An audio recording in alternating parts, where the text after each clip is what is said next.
gudoomiyaha gobolka Togdheer mudane Xamsan Maxamed Cabdi oo ka qayb galayay munaasabadaha loo qabanayo furitaanka sanad dugsiyada gobolka Togdheer ayaa hambalyo iyo bogaadin u diray maamulka macallimiinta waalidiinta iyo ardayda dugsiga hoose dhexe ee Qaadi Maxamuud ee gobolka Togdheer kuna hambalyeeyay kaalmo ay ka soo hooyeen imtixaanaadkii shahaadiga ahaa ee Somaliland. Xamsan Maxamed Cabdi barasaabka gobolka Togdheer ayaa ku dheeraaday shacabkan gobolka Togdheer kaalinta ay kaga jiraan aqoonta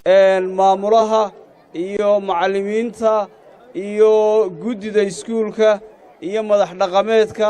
cuqaasha leh waxgaradka leh dhalinyarada leh bahda saxaafadda leh dhammaantiin salaamu calaykum waraxmatullaahi wabarakaatu. waxaan jecelahay inaan anoo fursaddan ka faa'iidaysanaya aan halkan ka hambalyeeyo dugsiga Qaadi Maxamuud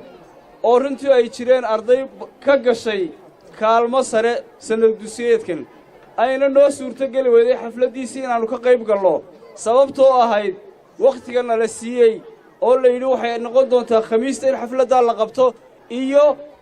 dibudhac ku yimi maalintii khamiista oo ay xafladdu u dhacday sabtida oo dabeedna sabtida ay dhinacayaga ka suurto geli weyday hawlihii shaqo ee aanu gobolka u haynay aawadood ardayda waa hambalyeynaa maamulkooda macallimiintooda iyo waalidiintoodaba halkan baan ka hambalyeynaa.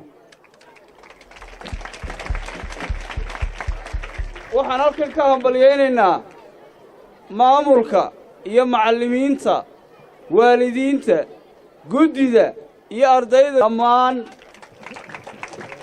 dadweynaha gobolka Togdheer ardayda gobolka Togdheer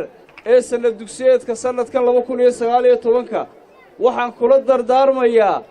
war inay gobolka u hiiliyaan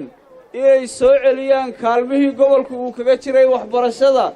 inay dadaalkooda isugu geeyaan sidii gobolkooda iskuulkooda waalidkooda iyo qarankoodaba ay ugu soo hoyn lahaayeen magac lagu xisaabtamo oo taariikhda u gala. gobolka Togdheer waxay kaga jirtay kaalmaha ugu horeeya ayay ardayda gobolka Togdheer kaga jireen sida ay bulshada reer Togdheer wax kasta oo qaranka ku saabsan ay ugaga jireen kaalinta koowaad hadday tahay halganka hadday tahay waxbarashada hadday tahay ciyaaraha hadday tahay hidiye dhaqanka hadday tahay suugaanta waxay ahayd hibo gaara oo gobolka Togdheer uu lahaan jiray. ayaan liciga ducaali Bukhari baahinta caalamka ee Qurub News.